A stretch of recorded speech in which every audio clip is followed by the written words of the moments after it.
La riqueza verdadera no se mide en lo que se posee, sino en lo que ya no se necesita.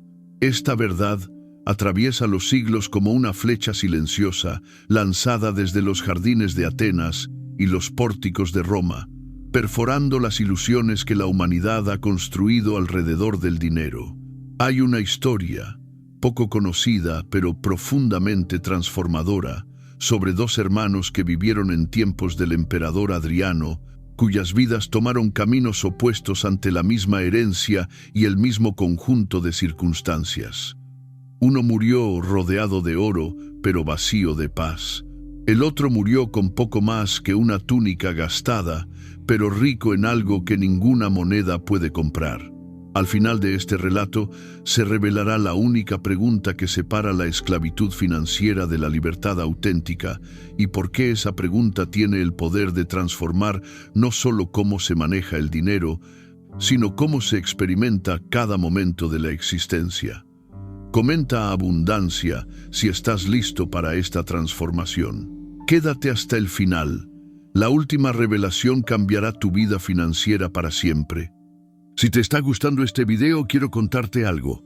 Ya ha salido a la venta mi nuevo libro virtual, La Mente Abundante. Si quieres dar un nuevo paso para ampliar tu conciencia, este libro es el indicado. Está disponible con descuento hasta fin de año. Y también puedes leer una versión gratuita para ver si te gusta. El enlace a la web está en la descripción y en el comentario fijado. Sigamos con el video. En las afueras de Roma, donde las villas de los ciudadanos prósperos se extendían entre viñedos y olivares, vivía una familia de comerciantes de vino que había construido su fortuna a través de 3 generaciones. El patriarca, un hombre llamado Gaius, había comenzado con un solo viñedo heredado de su padre y lo había multiplicado en una red de propiedades que se extendía desde la Toscana hasta las colinas de Campania. Sus vinos eran conocidos en todo el imperio, servidos en las mesas de senadores y llevados en los barcos que cruzaban el Mediterráneo. Gaius había trabajado incansablemente durante 40 años, desde el amanecer hasta mucho después de que las estrellas iluminaran el cielo nocturno, construyendo no solo riqueza, sino también un nombre que resonaba con respeto en los círculos comerciales de Roma. Gaius tenía 2 hijos, Marcus y Titus, nacidos con apenas 2 años de diferencia. Desde su infancia, los hermanos fueron inseparables, compartiendo tutores, juegos en los viñedos y los primeros intentos de ayudar en el negocio familiar, pisando uvas con sus pequeños pies descalzos mientras reían bajo el sol italiano. Pero a medida que crecieron, algo en sus naturalezas fundamentales comenzó a divergir de maneras que ni siquiera ellos mismos comprendían completamente. Marcus, el mayor, absorbió la intensidad y la ambición de su padre como una esponja absorbe agua. Veía el negocio familiar no como un fin en sí mismo, sino como un trampolín hacia algo mayor, hacia una riqueza que eclipsaría todo lo que su padre había logrado. Titus, por el contrario, mostraba desde joven una curiosidad que se extendía más allá de los límites de los viñedos. Hacía preguntas que desconcertaban a sus tutores, preguntas sobre el propósito de la riqueza, sobre la naturaleza de la felicidad, sobre por qué los hombres ricos que visitaban su casa a menudo parecían más ansiosos que los esclavos que les servían. Cuando Gaius sintió que su tiempo en este mundo se acercaba a su fin, llamó a sus 2 hijos a su lecho. Había preparado cuidadosamente su legado, dividiendo su fortuna y sus propiedades en 2 partes exactamente iguales. A cada hijo le tocaba la mitad de los viñedos, la mitad de los almacenes en Roma, la mitad de los barcos, la mitad del oro acumulado. Era una herencia que convertiría a cada uno en hombres ricos según cualquier estándar razonable. Con voz debilitada pero clara, Gaius les dijo algo que ninguno de los 2 olvidaría jamás. Les dijo que les daba riqueza material, pero que solo ellos podían decidir si esa riqueza los haría libres o los convertiría en esclavos. Que el dinero era como el fuego, útil si se controla, destructivo si controla. Les pidió que recordaran siempre que habían nacido hermanos y que ninguna cantidad de oro valía más que ese vínculo. Días después, Gaius cerró los ojos por última vez, dejando a sus hijos con igual riqueza, pero con caminos que pronto divergirían dramáticamente. Marcus se lanzó al negocio con una intensidad que rayaba en la obsesión. No veía la herencia como abundancia, sino como punto de partida.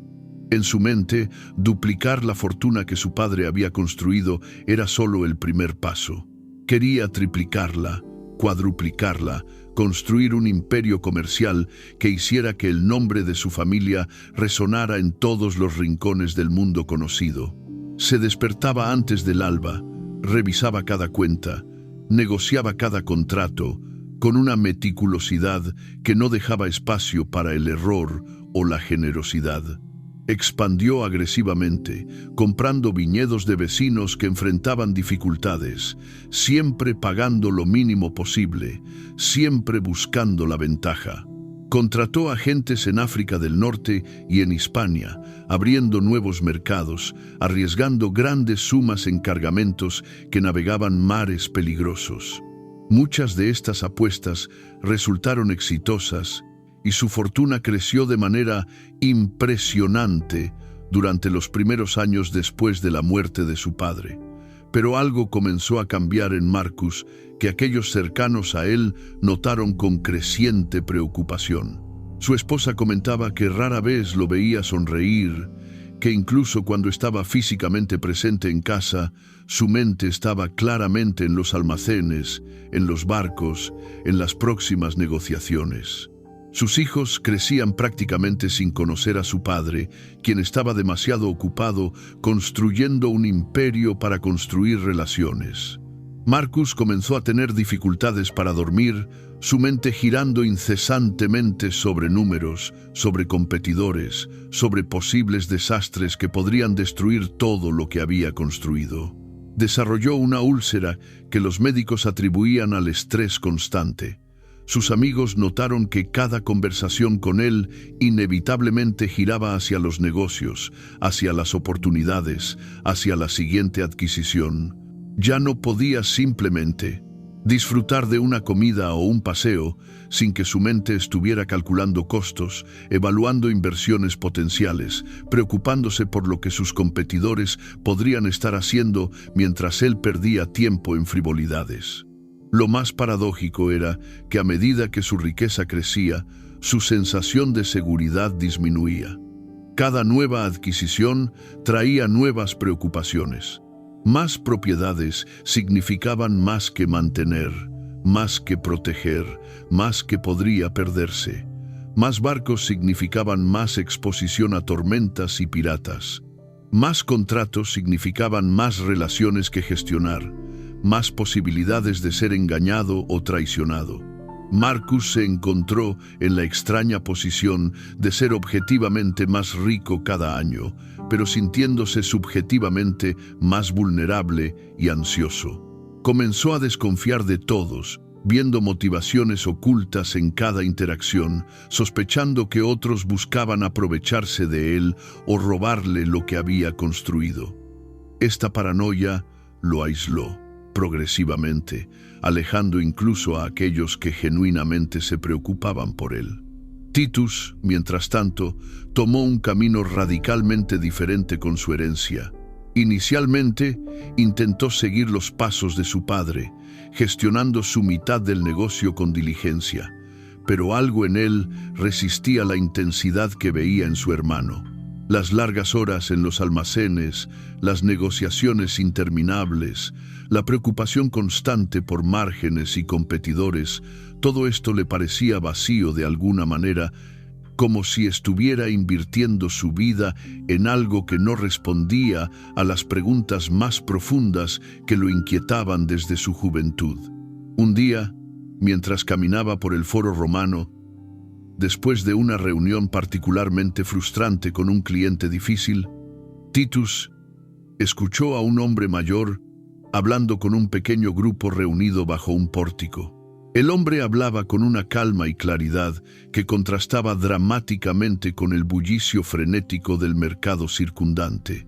Hablaba sobre la naturaleza de las riquezas, sobre la diferencia entre valor real y valor imaginado, sobre cómo la mayoría de las personas pasa la vida persiguiendo sombras mientras ignora la sustancia. Intrigado, Titus se detuvo a escuchar. El hombre mayor era un filósofo estoico llamado Musonius, un maestro conocido por su sabiduría práctica y su rechazo de la hipocresía. Musonius no hablaba en abstracciones académicas, sino en términos concretos y aplicables a la vida diaria. Ese día hablaba específicamente sobre el dinero, y sus palabras penetraron en Titus como agua en tierra seca. Musonius explicaba que el dinero no era bueno ni malo en sí mismo, sino que tomaba su carácter de cómo se usaba y, más importante, de cómo se pensaba sobre él. Que un hombre podía ser rico en posesiones pero pobre en alma, o pobre en posesiones pero rico en lo único que realmente importaba, la tranquilidad interna y la libertad de vivir de acuerdo con la razón y la virtud. Titus comenzó a asistir regularmente a las enseñanzas de Musonius. Al principio, continuó gestionando su parte del negocio familiar mientras exploraba estas nuevas ideas filosóficas. Pero gradualmente, a medida que las enseñanzas se profundizaban en su comprensión, comenzó a tomar decisiones que habrían horrorizado a su hermano Marcus. Empezó a simplificar su vida de manera deliberada y sistemática. Vendió varios de los viñedos que había heredado, manteniendo solo uno pequeño que producía suficiente vino para generar un ingreso modesto pero estable. Liquidó sus participaciones en los barcos comerciales, redujo dramáticamente su personal doméstico, liberando a varios esclavos y dándoles recursos para comenzar sus propias vidas. Vendió su villa elegante y se mudó a una casa mucho más simple en las afueras de la ciudad, una casa que requería poco mantenimiento y aún menos preocupación. Marcus observaba estas decisiones de su hermano con una mezcla de incredulidad y disgusto. Desde su perspectiva, Titus estaba desperdiciando la herencia por la que su padre había trabajado toda su vida. Estaba tirando oportunidades que Marcus habría aprovechado ansiosamente. Los dos hermanos, que habían sido tan cercanos en su juventud, ahora apenas se hablaban. Cuando se encontraban ocasionalmente en eventos familiares o ceremonias religiosas, la tensión era palpable. Marcus veía a Titus como un fracaso, alguien que había tenido todo y lo había tirado por ideales filosóficos absurdos. Titus veía a Marcus como alguien atrapado en una cárcel de su propia construcción, persiguiendo algo que se alejaba cuanto más lo perseguía. Pero algo notable estaba sucediendo en la vida de Titus que no era inmediatamente visible para los observadores externos. A medida que simplificaba su vida material, descubría una forma de riqueza que nunca había experimentado antes. Con menos posesiones que mantener, tenía más tiempo. Con menos negocios que gestionar, tenía más energía mental. Con menos preocupaciones financieras, a pesar de tener objetivamente menos dinero, dormía profundamente y se despertaba renovado. Comenzó a dedicar sus mañanas al estudio filosófico, no como escape de la realidad, sino como preparación para vivirla más plenamente.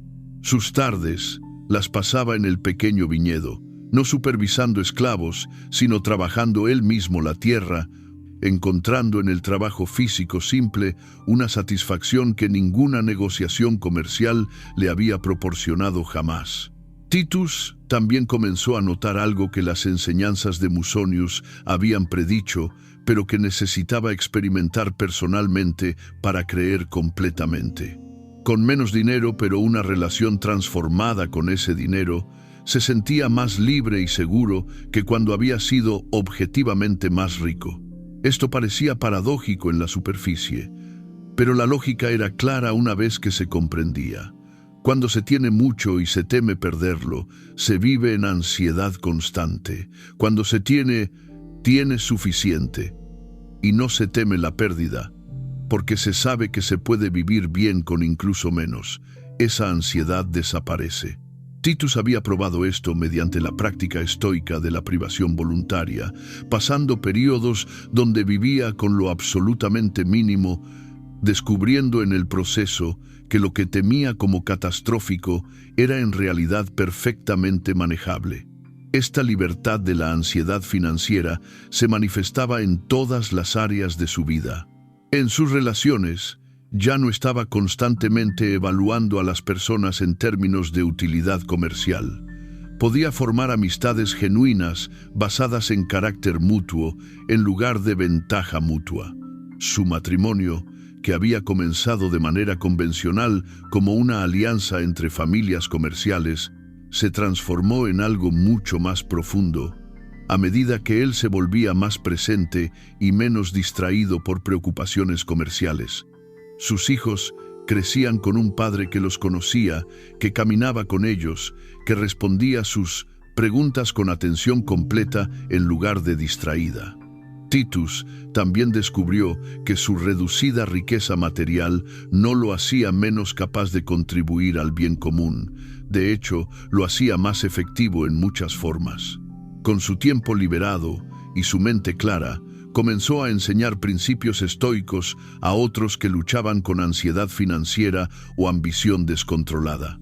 No cobraba por estas enseñanzas, las ofrecía libremente como Musonius le había enseñado, entendiendo que algunas cosas no deben ser transacciones comerciales.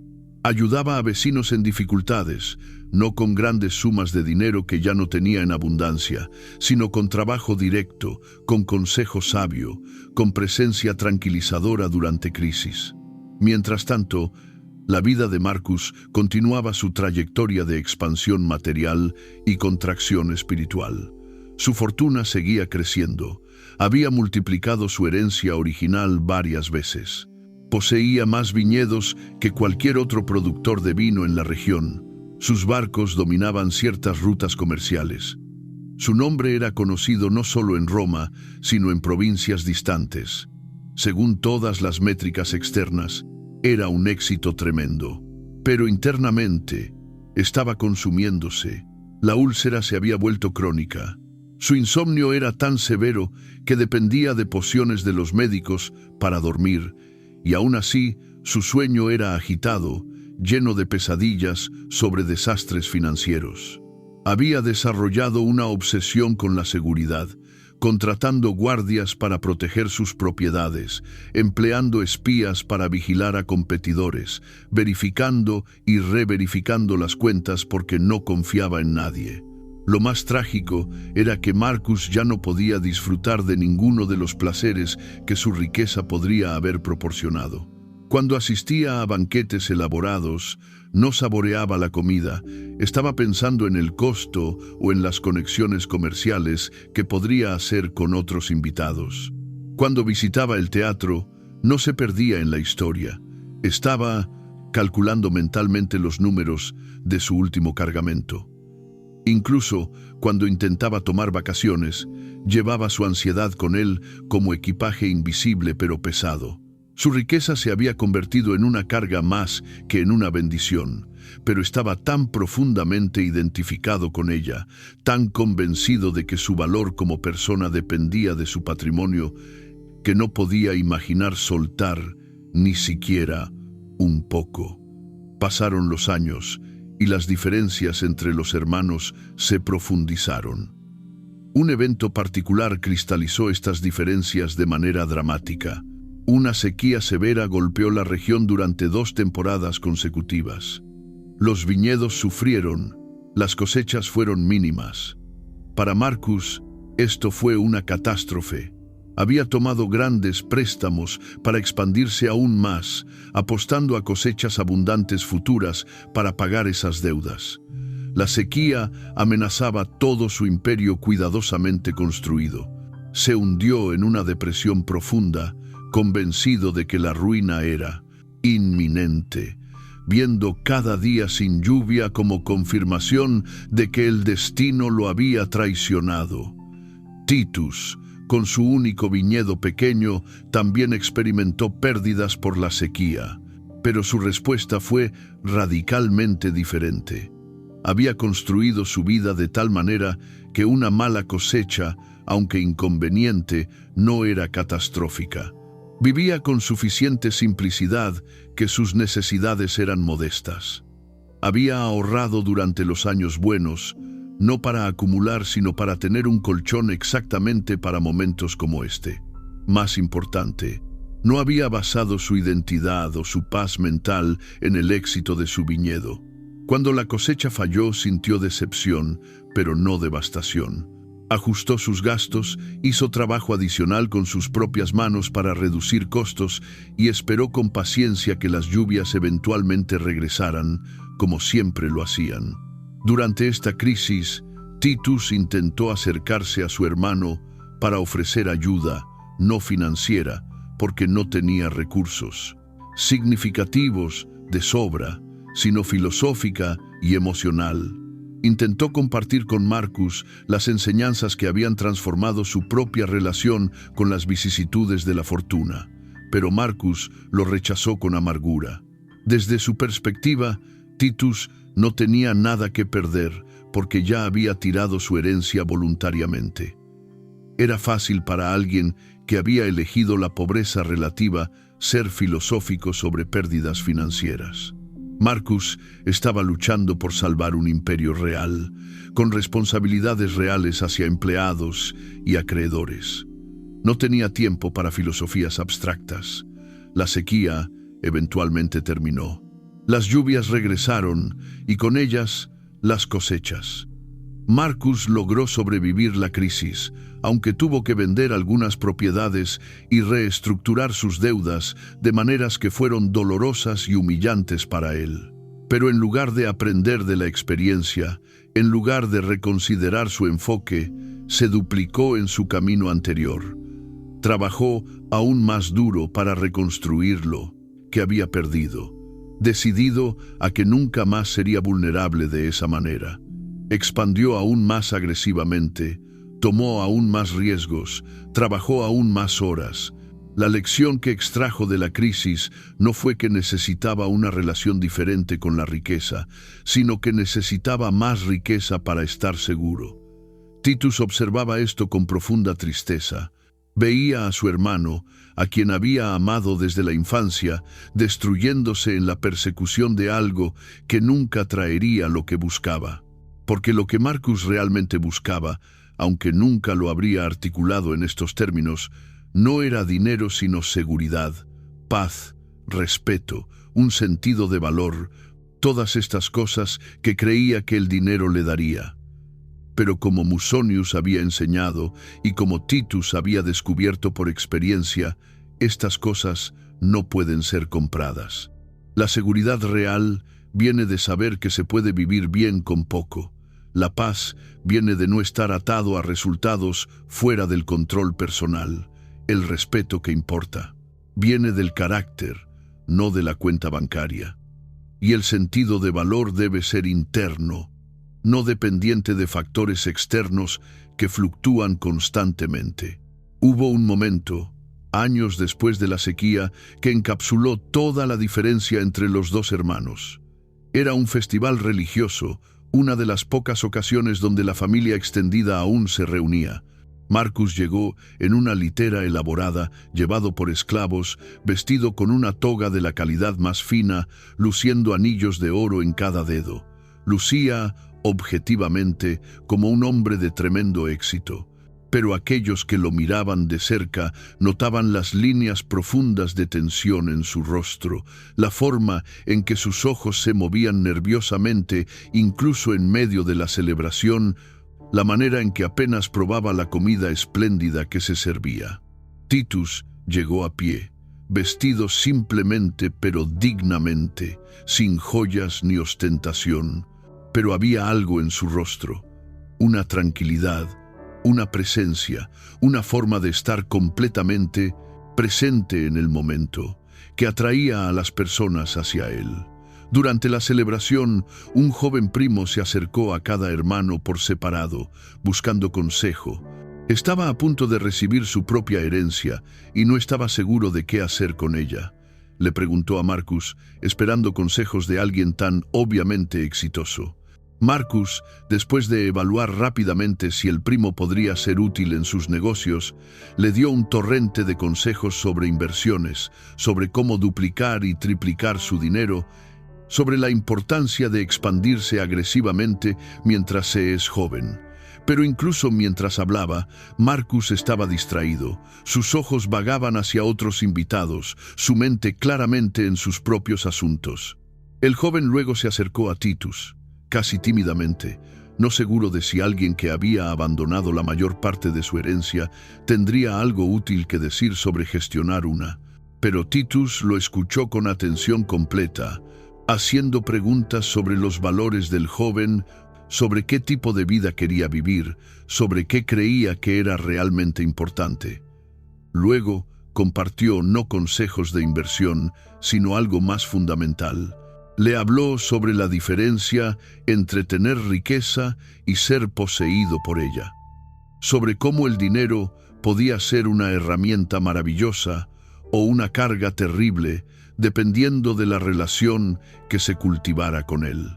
Sobre la importancia de definir suficiente y resistir la tentación cultural de expandir constantemente las necesidades, sobre el valor de la simplicidad elegida sobre la complejidad forzada.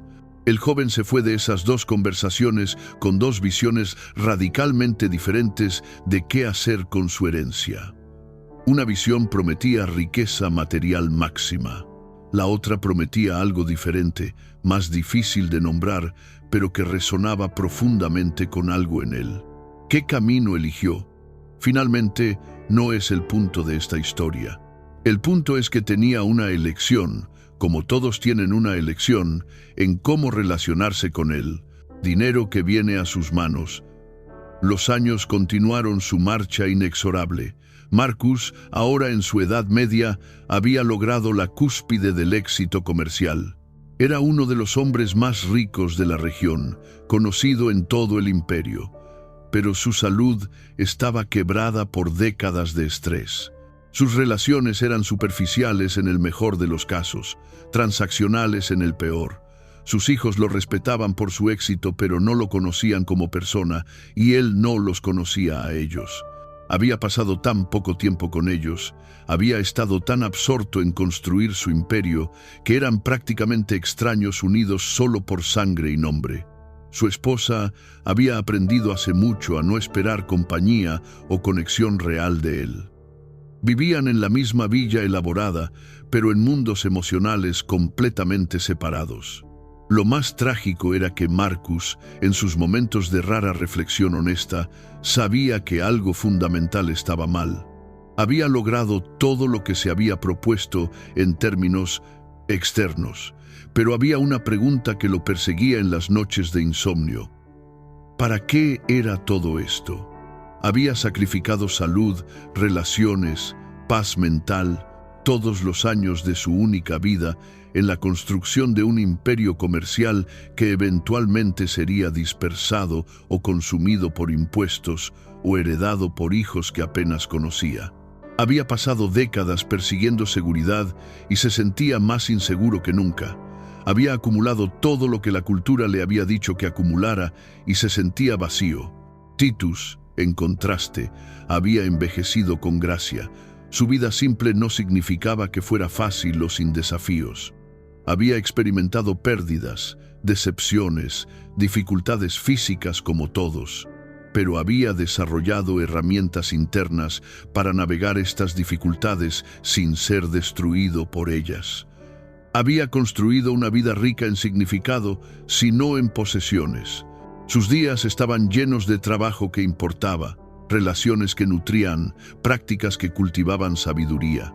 Cuando miraba hacia atrás en su vida, veía tiempo bien gastado, no perfecto pero auténtico, vivido de acuerdo con principios que había elegido conscientemente en lugar de absorber pasivamente de la cultura circundante. Hubo una última conversación entre los hermanos, poco antes de que Marcus sufriera el colapso que finalmente lo llevaría a su lecho de muerte prematuro. Se encontraron por casualidad en un templo donde ambos habían ido a hacer ofrendas. Marcus, en un momento raro de vulnerabilidad, quizás inducido por un presentimiento de su mortalidad cercana, le preguntó a Titus directamente: ¿eres feliz? Con toda la riqueza que tiraste, con toda la oportunidad que desperdiciaste, ¿realmente encuentras que valió la pena? Titus consideró la pregunta cuidadosamente antes de responder, reconociendo la sinceridad detrás de ella. Le dijo a Marcus que felicidad era quizás la palabra equivocada. Lo que había encontrado era algo más profundo y estable que la felicidad, convencional que fluctúa con circunstancias. Había encontrado lo que los estoicos llamaban tranquilidad del alma, una paz interna que permanecía relativamente constante sin importar las vicisitudes externas. Había encontrado libertad, no la libertad de hacer lo que quisiera en cualquier momento, sino la libertad más profunda de no ser esclavo de deseos, miedos y opiniones de otros. Había encontrado significado en vivir de acuerdo con principios que había examinado y elegido, en lugar de simplemente seguir el script cultural de acumulación constante. Y sí, mirando honestamente su vida, no la cambiaría por toda la riqueza de Marcus. Marcus escuchó esto con una expresión que mezclaba incredulidad, envidia y algo parecido al dolor. Parte de él quería descartar las palabras de su hermano como racionalización de alguien que había fracasado según los estándares normales. Pero otra parte, una parte más profunda y honesta, reconocía que Titus tenía algo que Marcus había estado buscando toda su vida sin saberlo. Marcus intentó preguntar más, intentó entender cómo Titus había llegado a este lugar de paz, pero era demasiado tarde para él. Había construido una identidad completa alrededor de su riqueza, había invertido décadas en un camino particular. Cambiar ahora requeriría desmantelar todo lo que creía que era, y no tenía la fuerza o el tiempo para ese tipo de transformación radical. Semanas después, Marcus colapsó en su oficina, rodeado de tablillas de cera llenas de cuentas y contratos. Los médicos dijeron que era su corazón, que décadas de estrés finalmente habían cobrado su precio. Fue llevado a su villa, donde pasó sus últimas semanas, en una cama elaborada en una habitación opulenta, atendido por sirvientes eficientes, pero emocionalmente desconectados. Sus hijos vinieron por deber más que por afecto. No sabían cómo hablar con este hombre que había sido más patrón que padre. Su esposa se sentaba junto a él en silencio incómodo, habiendo agotado hace mucho cualquier tema de conversación real entre ellos. Marcus yacía allí, rodeado de toda la riqueza que había acumulado, y se sentía completamente solo. En sus últimos momentos conscientes, se preguntó si toda su vida había sido un error gigantesco, si había perseguido la sombra mientras ignoraba la sustancia. Titus estuvo con su hermano en esos últimos días. A pesar de los años de distancia entre ellos, a pesar de los caminos radicalmente diferentes que habían tomado, el amor fraternal que habían compartido en la infancia nunca había muerto completamente. Titus se sentaba junto a la cama de Marcus, sostenía su mano, y en la quietud de esa habitación de moribundo, finalmente tenían las conversaciones que podrían haber tenido décadas antes si el orgullo y la incomprensión no se hubieran interpuesto. Marcus confesó su arrepentimiento, no por la riqueza que había acumulado, sino por todo lo que había sacrificado para acumularla. Titus no ofreció platitudes vacías, no dijo que todo había estado bien o que no era demasiado tarde. Simplemente estuvo presente con su hermano en esa verdad difícil, ofreciendo el consuelo de la compañía genuina. Cuando Marcus finalmente murió, dejó un imperio comercial que fue dividido entre herederos, vendido a competidores y dispersado en cuestión de años. Las propiedades por las que había trabajado tan duro cambiaron de manos. Los contratos fueron renegociados o abandonados. Dentro de una generación, pocos recordaban su nombre. Toda la estructura que había consumido su vida se reveló como temporal, como todo lo material inevitablemente es.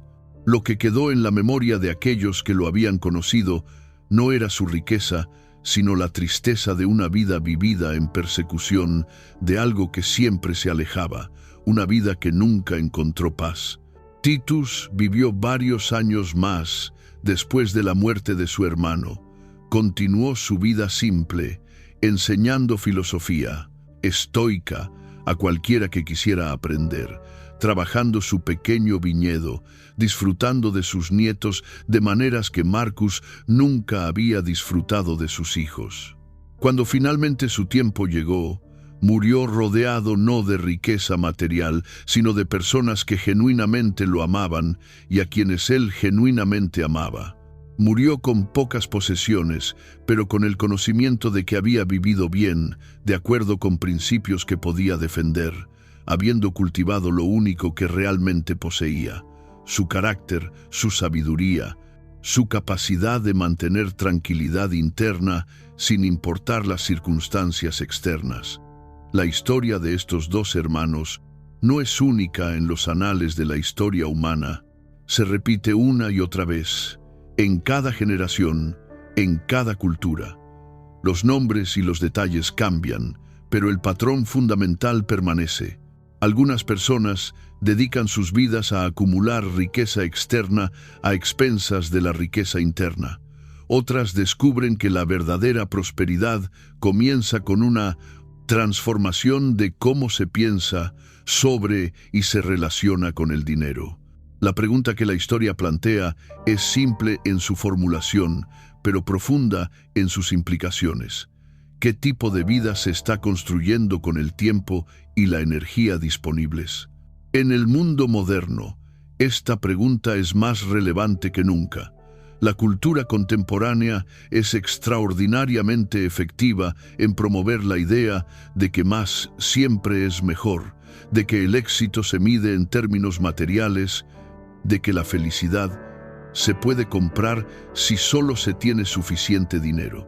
Las redes sociales amplifican esto, creando comparaciones constantes con las vidas aparentemente perfectas de otros, alimentando una insatisfacción perpetua con lo que se tiene. La publicidad es omnipresente y psicológicamente sofisticada, diseñada explícitamente para crear deseos y necesidades que no existían. El resultado es que millones de personas viven esencialmente la vida de Marcus, persiguiendo constantemente más, nunca sintiendo que tienen suficiente, sacrificando salud y relaciones y paz mental en el altar de la acumulación. Pero las enseñanzas estoicas que guiaron a Titus están igualmente disponibles hoy. No requieren retirarse del mundo moderno o adoptar alguna forma extrema de ascetismo. Requieren algo simultáneamente más simple y más difícil: un examen honesto de la relación personal con el dinero, una voluntad de cuestionar los supuestos culturales sobre lo que constituye éxito y el coraje de vivir de acuerdo con principios elegidos conscientemente en lugar de seguir pasivamente el script cultural predeterminado. La práctica comienza con preguntas simples pero poderosas. ¿Para qué es el dinero realmente? No la respuesta superficial de que es para comprar cosas, sino la pregunta más profunda de ¿para qué sirven esas cosas? ¿Qué se espera que proporcionen? Generalmente, cuando se excava bajo la superficie, lo que se busca no es el dinero o las cosas en sí mismas, sino seguridad, libertad, respeto, paz, significado.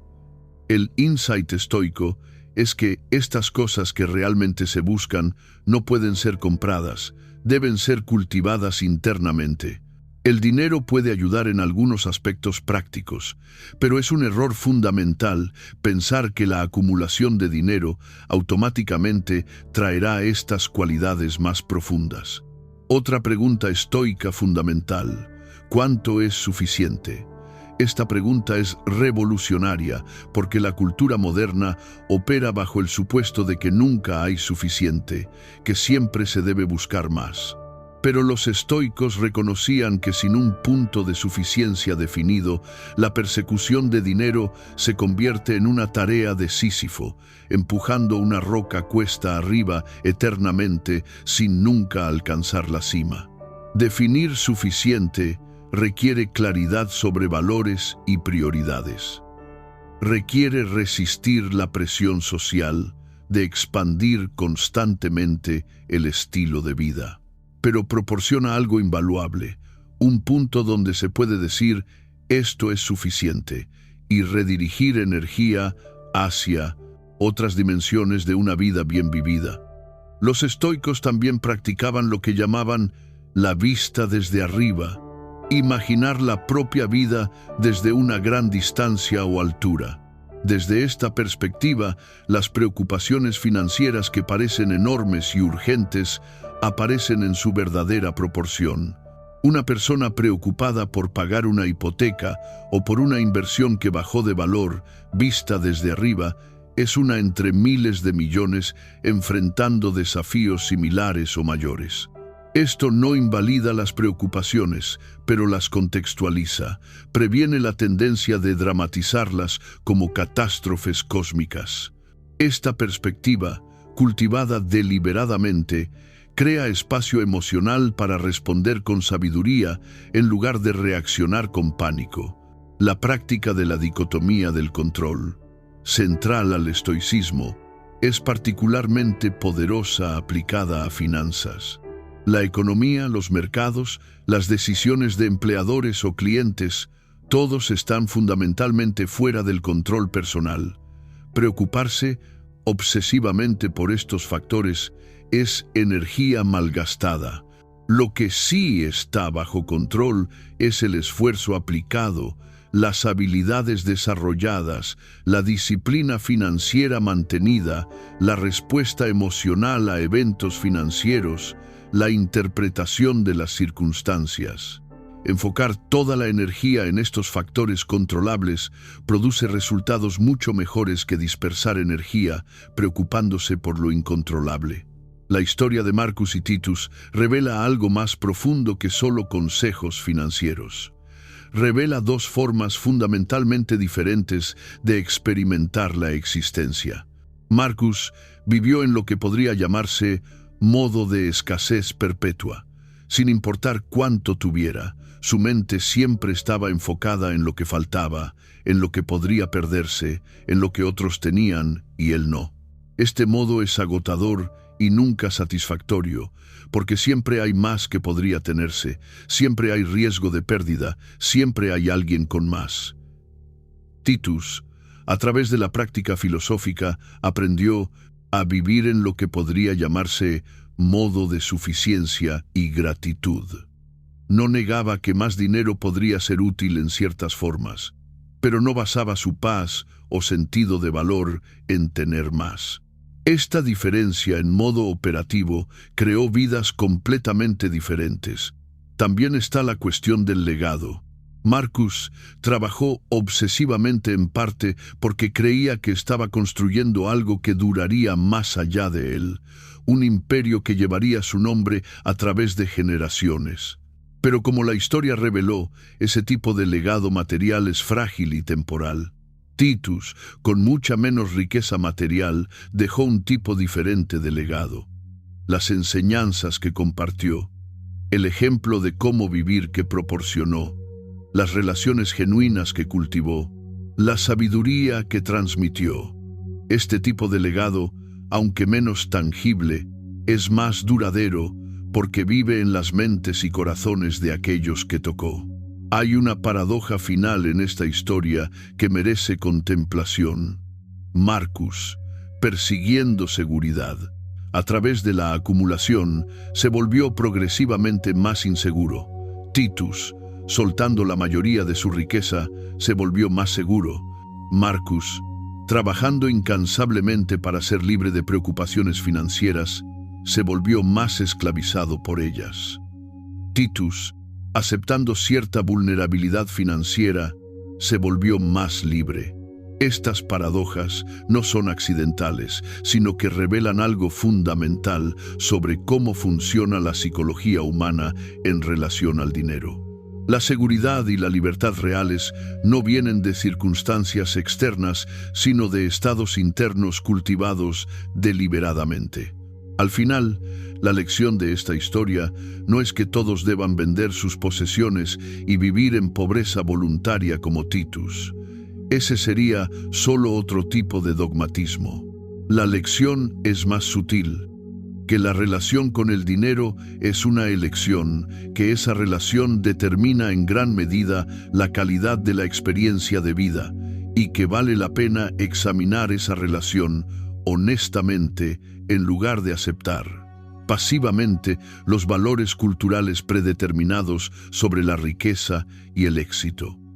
Para algunos, examinar esta relación podría conducir a cambios dramáticos en el estilo de vida, como hizo para Titus. Para otros, podría significar continuar en la misma trayectoria profesional, pero con una actitud interna transformada, donde el trabajo se hace con excelencia, pero la paz no depende de resultados específicos. Para otros más, podría significar ajustes más modestos, simplificar en los márgenes, resistir algunas presiones culturales de consumo mientras se mantiene un estilo de vida generalmente convencional. No hay un camino único correcto, pero hay un principio unificador, que el dinero debe servir a la vida, no que la vida debe servir a la acumulación de dinero. Los estoicos enseñaban que la filosofía no es un ejercicio intelectual, sino una práctica de vida. La historia de Marcus y Titus no es solo para ser escuchada, sino para ser usada como espejo. ¿Dónde está cada persona? En el espectro entre estos dos hermanos. ¿Está construyendo riqueza externa a expensas de riqueza interna, o ha encontrado algún equilibrio? ¿Está en control del dinero o el dinero está en control? ¿Está definiendo éxito y suficiencia de acuerdo con valores propios examinados o está adoptando pasivamente definiciones culturales? ¿Está sacrificando lo que realmente importa en persecución de lo que la cultura dice que debería importar? Estas preguntas no tienen respuestas fáciles o rápidas. Requieren reflexión honesta, a menudo incómoda. Requieren voluntad de admitir que quizás la relación actual con el dinero no está sirviendo bien. Requieren coraje para hacer cambios que podrían ir contra las expectativas sociales o familiares. Pero las recompensas de este trabajo interno son inmensas. No son recompensas que se puedan fotografiar para redes sociales o mostrar en reuniones. Son recompensas silenciosas pero profundas. La capacidad de dormir tranquilo, de estar presente, con seres queridos sin distracción mental constante, de sentir que la vida tiene significado más allá de la acumulación, de enfrentar incertidumbre financiera sin colapsar en pánico, de llegar al final de la vida sin el arrepentimiento que persiguió a Marcus. La promesa al comienzo de esta historia era que se revelaría la única pregunta que separa la esclavitud financiera de la libertad auténtica. Esa pregunta es esta: ¿para quién se está viviendo? ¿Se está viviendo de acuerdo con valores propios examinados y elegidos conscientemente, o se está viviendo de acuerdo con expectativas externas, con comparaciones con otros, con guiones culturales sobre cómo debería ser una vida exitosa? Marcus vivió para la aprobación de otros, para un estándar externo de éxito que nunca podía satisfacerse completamente. Titus, después de su transformación filosófica, vivió de acuerdo con principios que había examinado y elegido, y esa alineación entre valores internos y vida externa creó la paz que Marcus persiguió, pero nunca encontró. Esta pregunta, ¿para quién se está viviendo?, es también la puerta hacia la transformación.